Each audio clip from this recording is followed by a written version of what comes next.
बड़ी खबर आपको बता दें, भारत सरकार ने पबजी समेत चीन के कुल 118 मोबाइल ऐप बैन कर दिए हैं। पबजी को बैन कर दिया गया है। हेलो गाइस, तो इंडियन गवर्नमेंट पबजी समेत 118 और ऐप्स को बैन कर दिया गया है। यहाँ पर अगर से आप सोच रहे होंगे कि अब प्ले स्टोर पर तो वो ऐप्स है जो बैन हो चुकी थी, जैसे पिछले आप टिकटॉक भी देख पाओगे तो वहाँ पर आपको मिल जाएगा।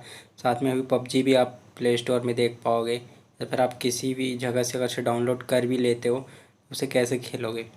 तो यह सर्वर से कनेक्ट होता है, तो इसका सर्वर काट दिया जाएगा इंडिया से, जिससे आपका सर्वर कनेक्ट ना होने के वजह से server not connected this apps इस टाइप का एरर आपको पबजी मोबाइल में देखने को मिलेगा।